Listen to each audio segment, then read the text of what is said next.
Good morning. We're glad you're here. We are so glad that our guests are here this morning. I want to be open in prayer, and then I want to introduce our member, Malcolm Newton, to the podium because he will introduce and help facilitate this morning. Yeah, is that fair? All right, let us open in prayer. Gracious and loving God, we give you thanks that we are people who have been given brains and hearts and spirits, and that when we hear stories, we are moved by our heads and our hearts and our spirits. Thank you for our guests who are willing to share their stories. May their stories transform us. In Jesus' name, amen. So I want to introduce Malcolm Newton, Montview member, wonderful guy, used to sing in the choir. Do you still sing in the choir? No, he says. One day we will. We're so glad Malcolm is here, and these are Malcolm's guests, and we are delighted to have him helping facilitate and you all as guests in this place. Join me in thanking them.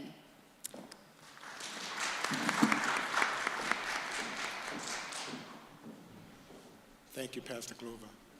We love you, and we want to know what keeps you up late at night. Anyway, Malcolm here.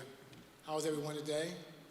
Thank you all for coming. I know there's another class going on about with I think Tisby on the I think it's called Compromise of Racism, something like that. So the color of compromise. Well, thank you all for being here. Today we have some special guests from Colorado, but they really have two homes. And I'm very honored that they would come and speak to you today about their story, about their experience as refugees and immigrants in Colorado, in America. Today we have Dr. Papadia, who is the founder and executive director of African Leadership Group, which was one of the largest African groups that's doing a lot in bridge building and in training and education and trying to help African immigrants to really resettle and fit and get that American dream that we all want. And so he's been a great inspiration to our state. I was going to say to the city, but to the state at large. So he's from Senegal, and he's going to tell you a lot more about himself and where he comes from. And then we have Dr. Nadak Pal, a graduate from Metro State, and she is from South Sudan. She is the executive director of the Peace Foundation, Nadak Pal Peace Foundation, and founder of the Nadak Pal Original African Cocoa Butter. And she's going to share her story with you and her family and how they came to America as well as refugees. And then the third one, to my far left, is my good friend, Neguse. Neguse is from Ethiopia, and he's executive director of the Global Refugee Solution, and a great man in the world that's doing a lot to help immigrants get a political asylum, get their green card, and he does a lot with refugees. And I want to thank all of them again for coming. And at this time, Dr. Papadia, which is Papa Jah, French, but in America we say D-I-A, Dia, Papadia.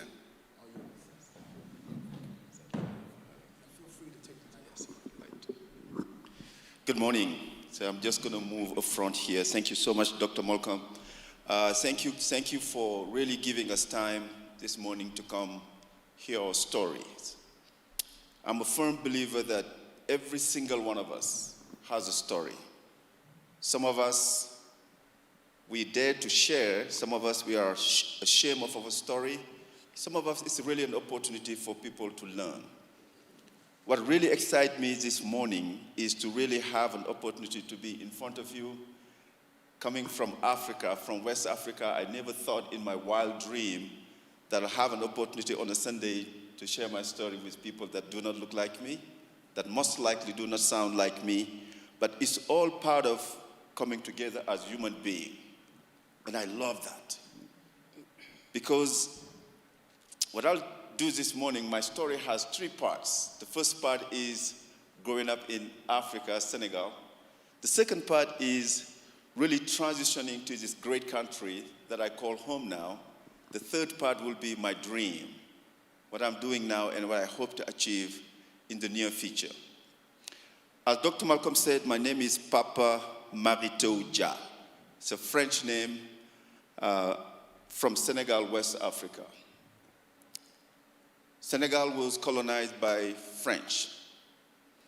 The reason that I want to point that out is, as a country that was colonized by European, our experience are totally different from the black community here in the United States that went through slavery. Because when we were colonized, the French people, they wanted us to assimilate. They wanted us to speak French like them.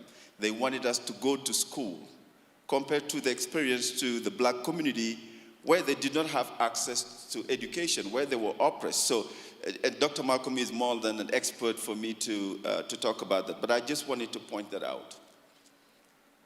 My mom has 13 kids. My dad has 25 children because he has more than one wife. All my childhood, the main thing I remember is I grew up chasing my next meal. Eating was a luxury. In my neighborhood, everybody was poor, but I never felt we were poor. Because if you are in an environment where everybody is as poor as you, for me, I thought that was just a normal way of living. I remember in order to go to school, I had to wait for my brother to come home, take off their pants, shoes, I can put it on and go to school. As a child, I remember walking miles to find a light on the street in order to do my homework. Myself and my 8 brothers, we share one room, one bed. We had to be architects at early age to figure out how to share this one room. It was difficult. I never wish anybody to experience how it feels to go to bed at night on an empty stomach. Waking up the next day, breakfast doesn't exist. At early age, I had to go on the street just to be creative in so many different ways, just to eat. Just to eat. Dad was not around. Mom never went to school. So education was not a priority. We moved 17 times. Every 3-6 months, Dad wouldn't be able to pay the rent and we'll be kicked out, finding our stuff on the street and having to move to the next neighborhood. In the process, you have to change school. You have to make new friends. I pushed through. I pushed through because I was tired of being poor. I was tired of just living in an environment where I didn't know where my next meal would be coming from. But it did not help because at some point we had to live with my grandparents, my uncles. I remember them just grabbing my books, make fire with it, to make teapot. They did not do it because they wanted to be mean, but they just didn't understand the value of education. So I'll come and have to go to school, have to do my homework, my books are gone. So constantly in my entire life as a young child, I always have to start over, always. So I pushed through, graduated from high school and make it to college. And when I went to college, I had to go to the capital city, Dakar. Then that's when I realized we were really, really poor. Walking on the street of Dakar, this is the first time in my life I see beautiful cars, beautiful houses, people wearing nice clothes. And I said, wait a minute, how come I never had access or seen anything like this? But going in the capital city, it's fast-paced. People don't have time for you. People don't want to talk to you. I remember just walking on the street and stopping and just looking at this beautiful house. And next thing I see, tears coming out of my eyes.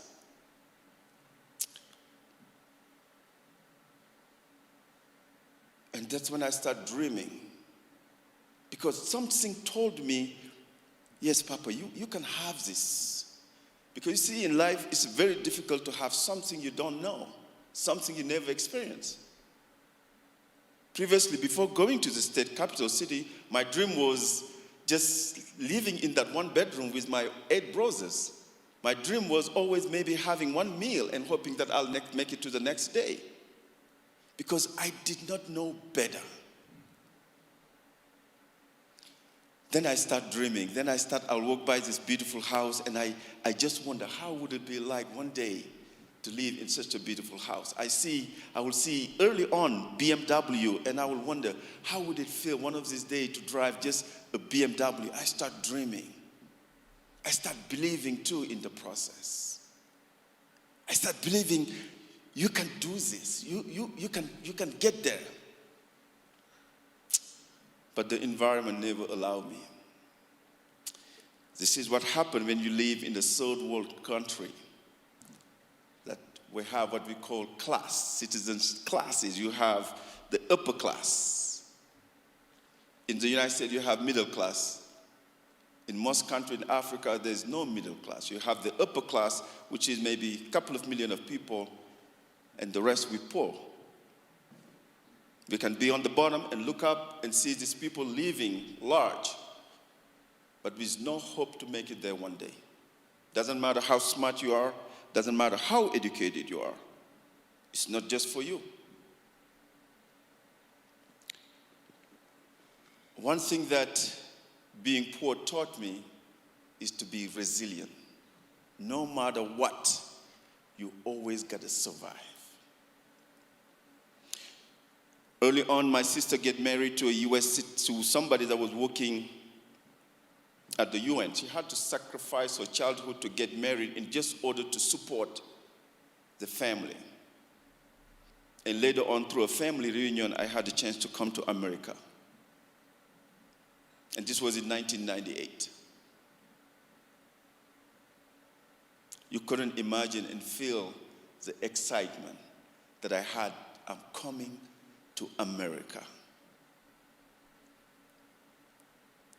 I thought my entire family, the entire village, everybody thought our issues are gone. Papa is going to America.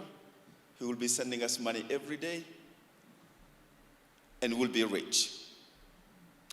In my thought process also, I believe, oh my goodness.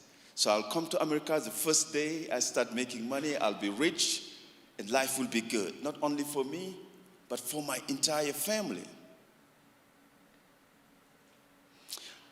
I landed on a summer in July in New York City, and you wouldn't believe how many layers of jacket I had, because when you tell people you're going to America, all they can tell you is the snow. I was burning when I get out of the airplane and didn't know it was coming out of me because I was just steaming and just didn't realize it. But I was just excited to be in this country. But it's one of those things when you have a dream and you come and all of a sudden I get to New York and realize that, wait a minute, I only speak French and Wolof. Nobody could understand me. And I lived again, the same thing I lived when I went to the capital city, Dakar. Nobody had time. It's fast-paced. Nobody would even stop when I helped me. So I spent 2 days in the airport. And I was frightened. I said, I thought I was going to this country so I can really live. But all of a sudden, all the dream that I have, day one, turned into a nightmare. At least back home, I had my mom, I had my brothers. Here at the airport, I had no one, nobody. until an African guy walked by me and luckily spoke French and was able to help me, and I had to transition to make it to Denver, Colorado. By the time I get to Colorado, it gets even harder, because the friend that was supposed to come and pick me up and I never make it to the airport, I mean, it just went through nightmare to nightmare. But finally, I connected with some people, and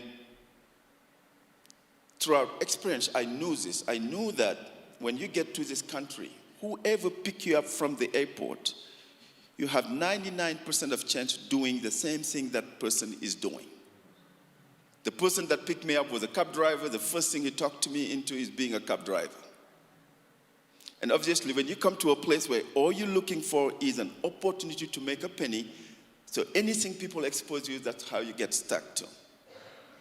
That's why today in Colorado, in the United States, we have PhD holders, people with two masters, still being a cab driver. But for me, I always, something always told me, Papa, you can do better. You can do better. So my first job, I started working at Tattered Cover Bookstore. Most of you must be familiar with that place. It was around Christmas. Couldn't speak English. Walk into that place.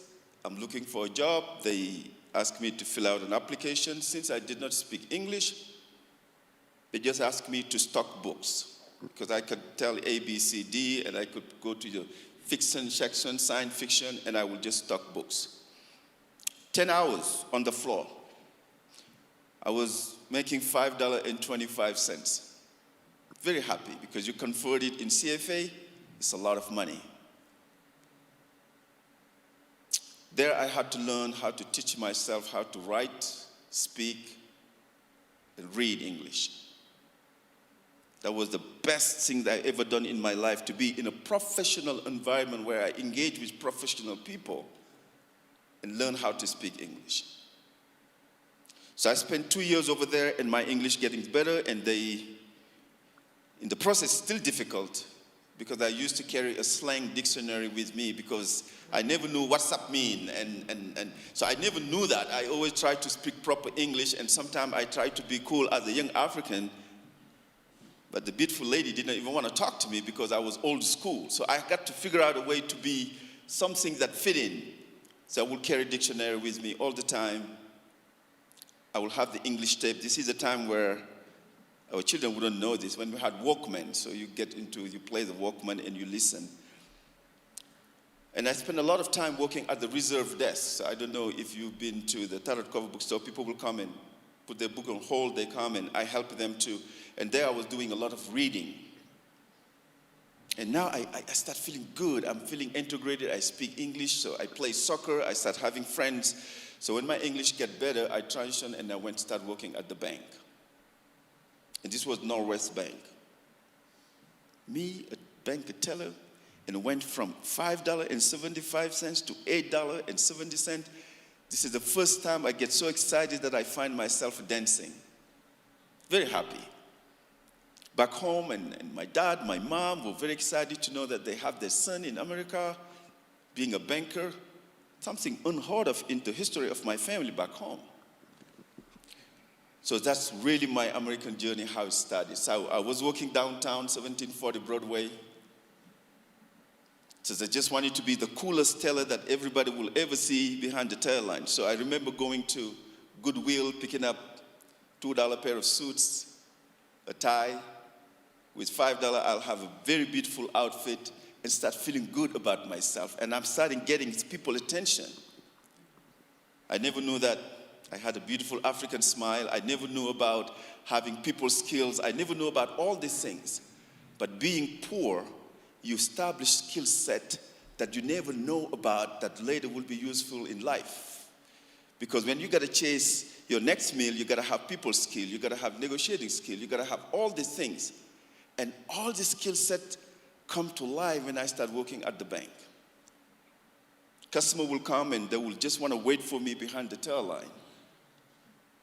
My peers start really wanting to spend time with me because for some reason I was dressing up as the branch manager, so people just start liking me. And I started being confident in the process.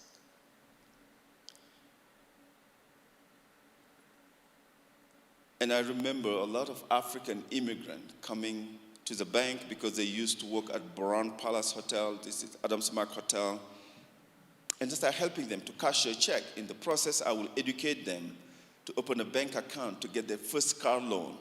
And they will leave and they'll go tell other African immigrants, oh, we have a brother now in the bank. So next thing you know, I'll have the entire village show up to the bank. People waiting outside the line. And Papa is the star in town because everybody is coming to see me. People need translation with their immigration paper. They come to see me. People need a mortgage. They come to see me. Even though I didn't know much about it, but I was just that bridge builder. I was somebody that looked like them, that sounded like them. They just trusted. And I started helping. I started really changing. I started having something that I did not have.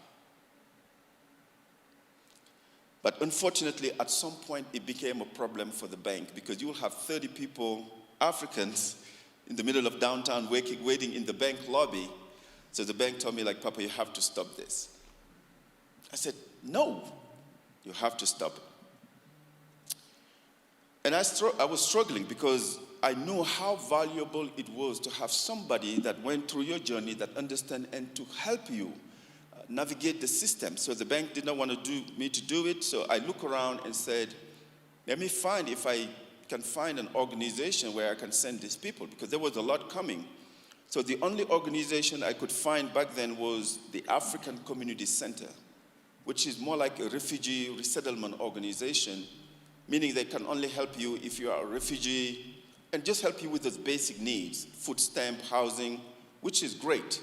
But I had another vision for me, because I already tested. I tested how to come and integrate it and become a banker. So for me, I wanted a platform where, as African immigrant, we can come here and be fully integrated and live the American dream. So nothing like that existed. I created the African Leadership Group with a vision to help facilitate the professional integration of the African diaspora through social, economic, and educational impact. And now, I never knew anything about a nonprofit organization. For me, there's a need. Let's fulfill that need. Let's address it. So for 13 years, I did that work while I was still working at the bank. Never had a penny, never had the funding, but still just gathering the community. It went from 100. Now, all of a sudden, we're gathering over 1,000 people. In 2016, I get a phone call from the Walton Family Foundation, and they told me the CEO of the foundation is coming and want to spend time with you. And we'll give you $20,000 for that. I said, great. I didn't know who she was, and this is Carrie Penny Walton, the new owner of the Denver Bronco. I didn't know who she was, seriously. So she came, we spent the day. Fast forward, they were very impressed, and they called me the next day. They gave me $400,000 and wanted me to leave the bank to do this full time. And I tell people, my story is only believable and true in this country. Today, we have over 20,000 members in the African Leadership Group. We have programs from public speaking, from leadership, from youth, from education, from tutoring, from business entrepreneurship. We have 15 different committees that mainly focus on helping the community to integrate. But one thing that I'm very, very happy, and I want to leave this with you, we started an initiative called Breaking Barriers and Building Bridges, because I've witnessed it where for whatever reason, we are being divided as a society. You have the African gathering in this place, you have the black community gathering here, you have the Asian here. We never had an opportunity like this, where as an African I can come and engage with you, and you will have the opportunity and come and engage with me. So I'm extremely grateful, and we need to build on this more, where we're not letting media or anything divide us. Because if we give them that power, they will abuse it. So as an organization, we started with Dr. Malcolm, Breaking Barrier, and we started with the African and the African immigrant We are looking forward to partner with you. We are looking forward to partner with the Asian community where we just share stories or break meals or whatever. So for me, when we do that, we build a better future for our children, because that's something, this is very interesting. We did a survey where we asked people in the community, how do you identify yourself? And there was African immigrant, Black African immigrant. I identify as African immigrant. I have 3 daughters. My kids, they identify as Black because they were born here, raised here. They went through, or they're going through whatever the Black community went through. I never knew how it felt to be a minority, because where I'm from, everybody looked like me. Everybody sounded like me. That's not the case of my children. So I think there's a lot of opportunity to share, and we owe it to our children. So I'm very, very grateful for this opportunity. Extremely grateful. Dr. Malcolm, thank you so much for having me, and we look forward to collaborating and partnering with more. You can visit our website, usalg.org or African Leadership Group, to learn more about the work we do. Thank you so much, and have a good day. Thank you.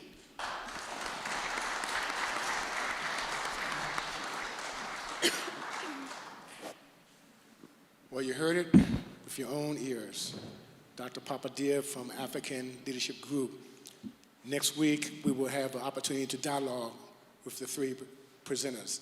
We're a little bit behind, and maybe one of them won't present today, but we'll see what happens with the next one. And so he's one of our great leaders in this city, between Denver and Aurora, and of course the state of Colorado. And we really appreciate you coming and giving us your time. This time I want Dr. Nadak Pal, and she can tell you better how to pronounce her name. And she's from South Sudan.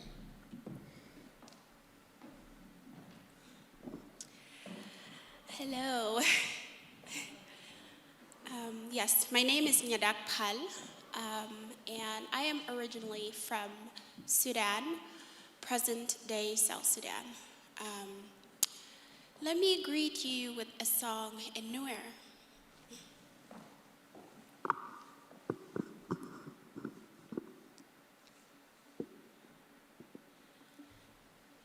Lalem shot Jesus quad mindid mi teke loy mi gua lao je loy mi nak boase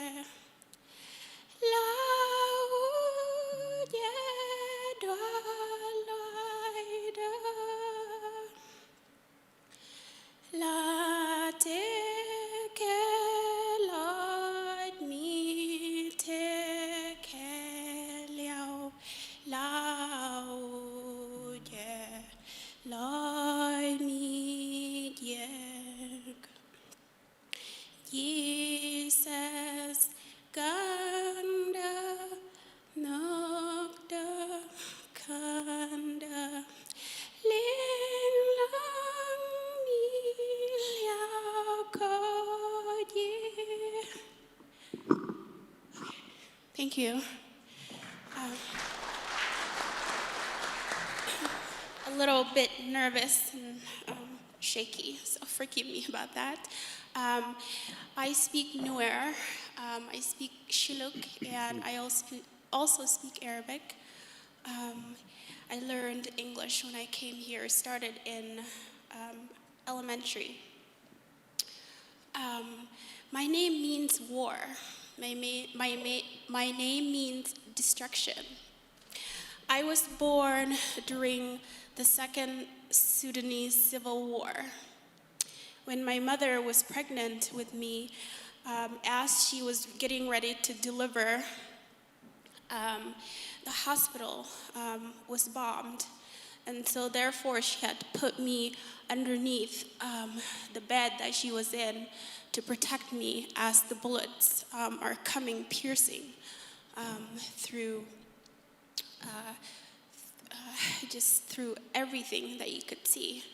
And in our culture, also other cultures, they tend to name their children after events, historical events. But also they would name their children through genealogy. So when you do leave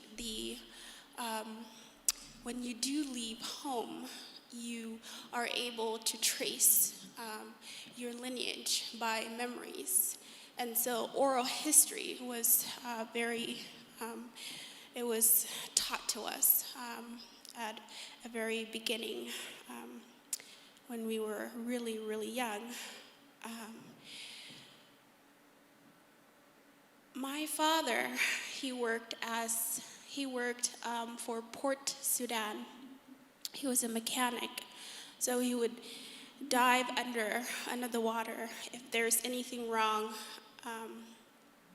with the ship.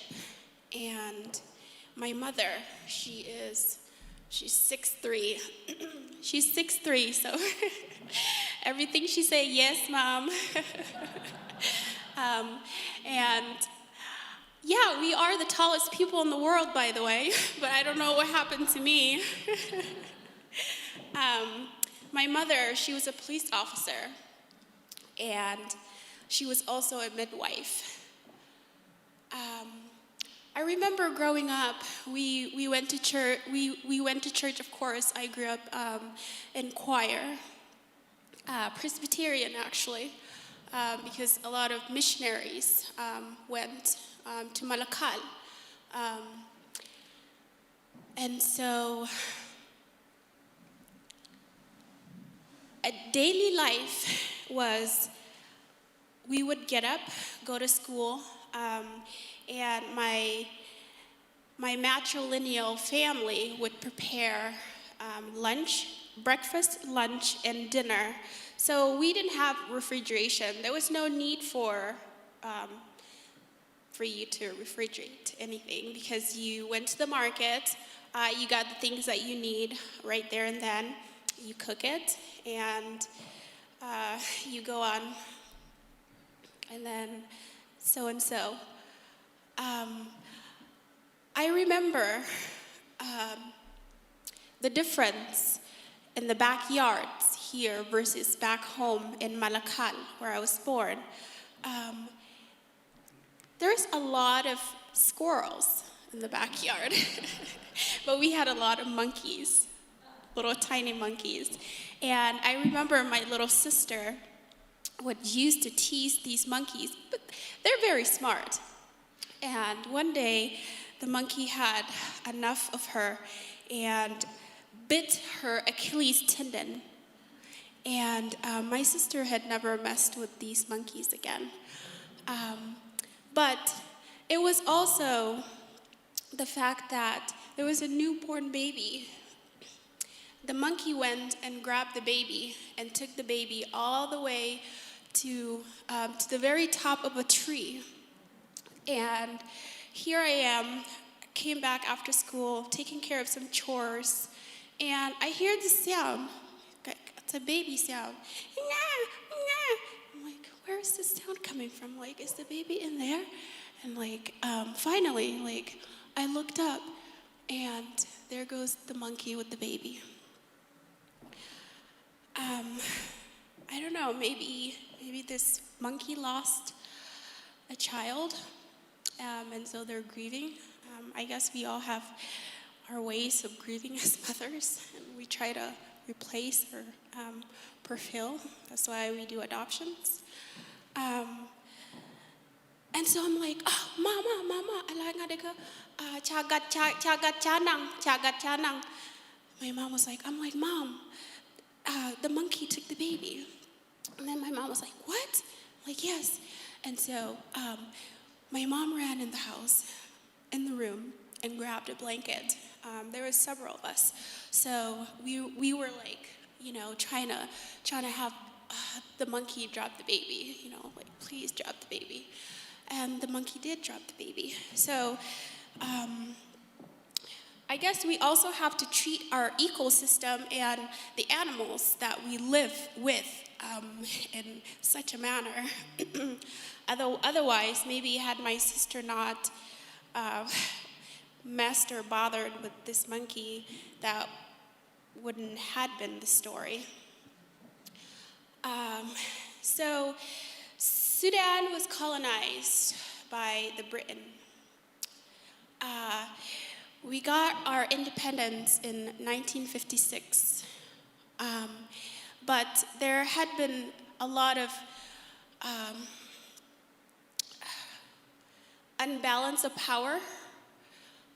So I would say the Arabs were left with everything, and so the African or the Nilotics were the ones who were suffering, I guess, just kind of like in America here with black and white.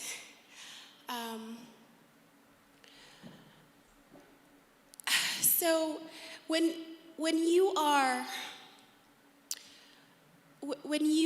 trying your best in life, and someone tells you that you can't go to school simply because you look the way you are, then revolution starts. And that's what happened with the SPLA, Sudanese Liberation Movement,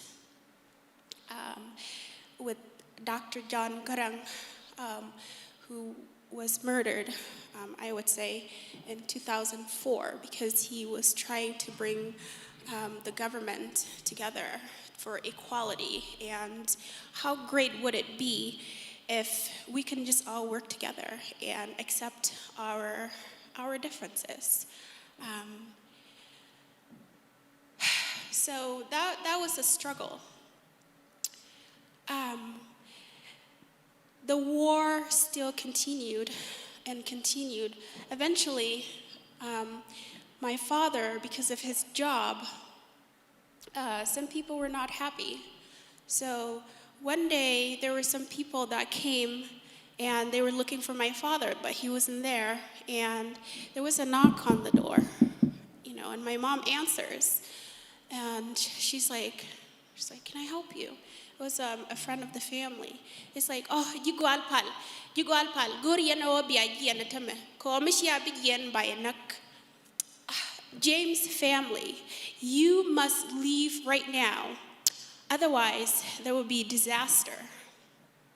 My mom's like, huh? Yeah, it's true. You must go. So we packed everything that we could. But what can you take? We didn't even have our birth certificates or anything like that. We just carried whatever that we could. Within half a day, we had to try to find where to go. And so we waited till it was safe for us, nighttime, to leave. We packed dried okra, dried fish, and just vase of water that we can carry. I do have a big family because just like Papa says, African men just can't have one woman.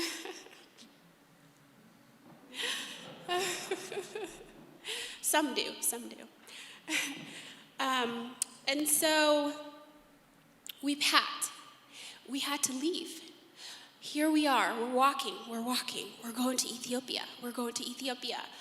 Refugee camp called Pinyiduk, because we heard by the word, we heard by the ear that in Pinyiduk refugee camp, if you go there, the UNHCR, they will give you a form. And so you had to leave your home country in order for you to be qualified as a refugee.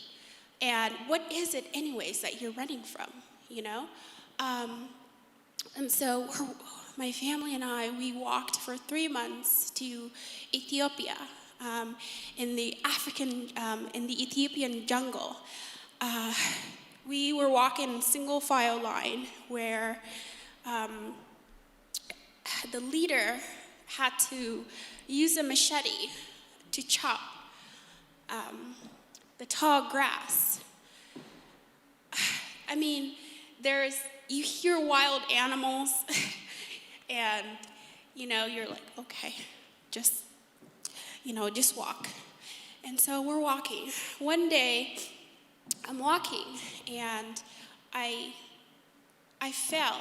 My foot fell into this deep hole, and I was a little behind because I'm carrying stuff on my head. And I'm like, Mama, limga, Mom, wait for me. And so I'm trying to pull my foot. I couldn't. And finally, my mom ran back and helped me with pull my foot off. Like, there could have been a snake in there. I don't know. Now that I'm thinking about it, we ate gazelles when we didn't have any source of food with us. Couldn't just go to the market. We were running away. And we used a star to guide us to where we're going, because we didn't have a clock, we didn't have etc., all the technology. And we had to cross the Gila River. And there was we were all young, didn't really know how to swim. So my mom and my older brothers and sisters had to gather, chlorid from around and make it into a boat to carry us across. And that time, the water was really, really high. There was a lot of crocodiles and everything, but we made it. We made it to the next, to our next destination. We finally made it to Ethiopia refugee camp, and in order for you to be there, you had to have some type of identification. And so there would be 5 judges. There would be 10 judges to interview you. Why are you here? And they would also interview the kids or the children, not baby goats. And it's already obvious, if you don't have shoes, if you have blisters on your feet, that you are a refugee. So why are they trying to give you a hard time already, to ask for that? But in order for you to eat, you have to get a card. And this card would supply you. They will give you like a gallon of oil, maybe like 2 gallons or more, depending on your family size, of rice or lentils, 2 bars of soap, and then you would have to walk to that destination. So I remember they would, there was helicopters where they would drop the food, whatever it was, the rice. And some of the women didn't have cards. So if it, whatever that you carry it with when they're dropping it, if it shatters, there's going to be a little bit left. So there will be some women, that are on the floor trying to collect just a little bit of rice or whatever that they can be able to bring back to their family. But I thought that was normal. We were able to get a card for our family, but it wasn't enough. It wasn't enough. So my mom was always an entrepreneur, and so what she did, she would make some dough,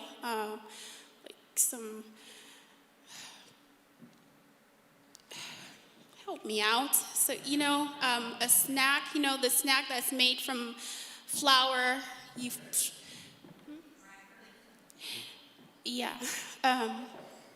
And she would take it to the market, to have just some extra kind of money coming in. And we went to school. There was a school there, a refugee camp school for the children. You couldn't be late. You have to be well groomed. It doesn't matter if you only have one shirt or whatever that you're wearing. Just make sure that you wash that. And to get water, it was very also tough. So it was your choice to get whooped if you don't show up properly, ready to learn. And if you are late, there were also consequences. So,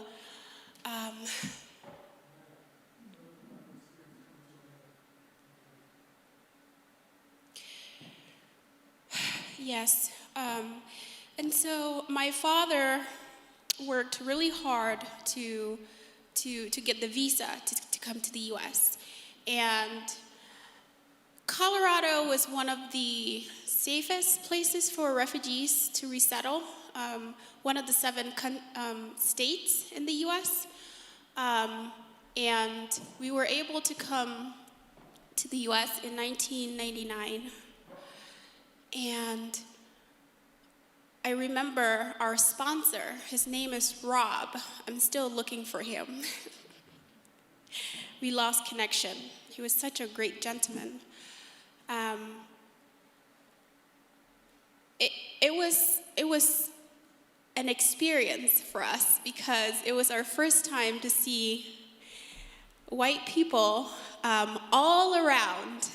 And it was also vice versa for them to see us, especially like my brothers and sisters who are tall and like blue-black skin. But it was very interesting.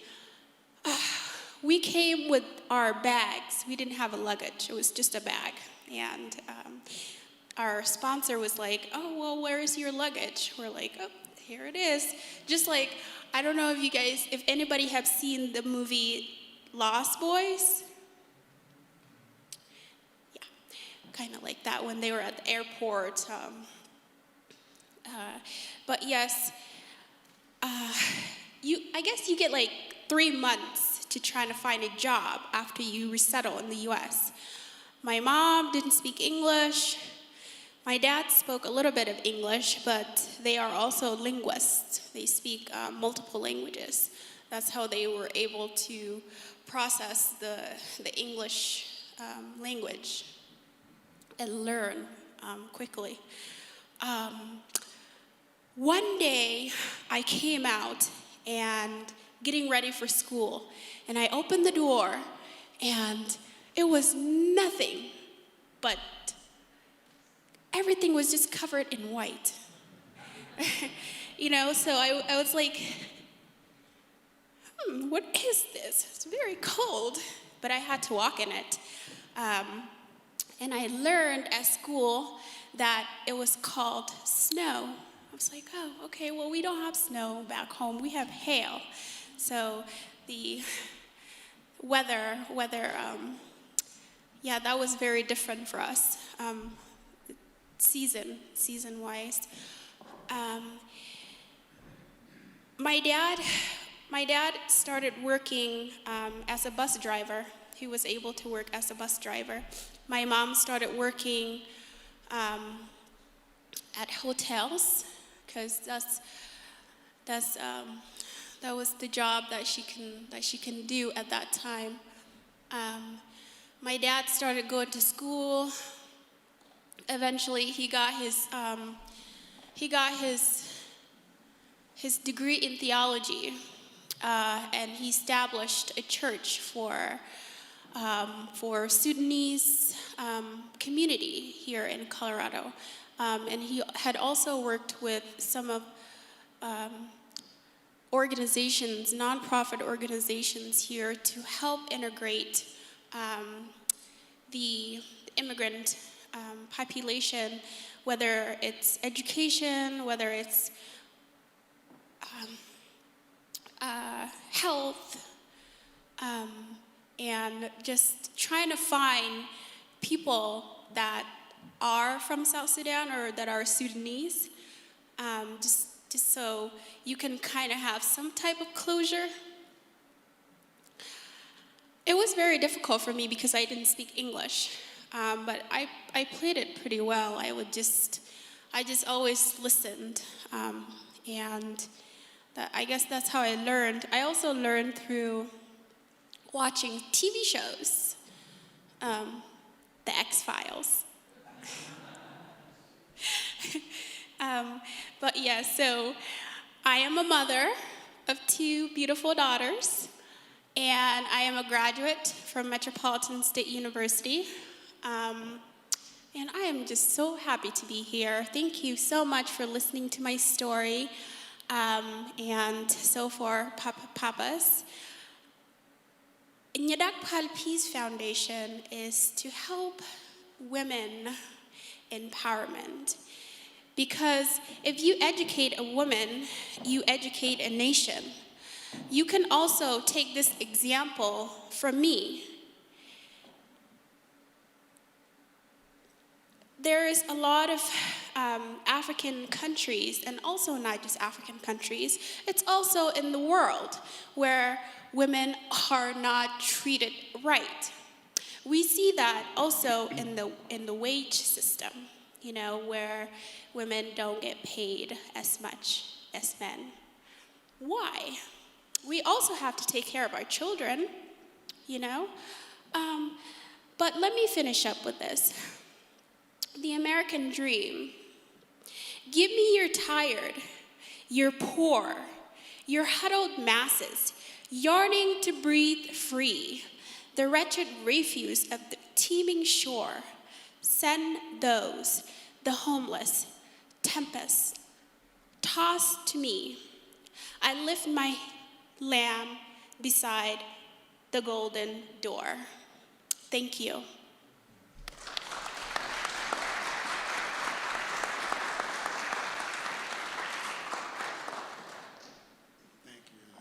Dr. Powell. We run out of time right now. I just want to say that South Sudan is the newest country in Africa, you know. 54th country. What was it, 2011? They received their independence. And so thank both of these doctors for sharing. We've run out of time. Neguse Vignette is supposed to come and speak, but we're going to have him come next week. Neguse, we're going to have to have you come next week because we end at 10:30. 10:30.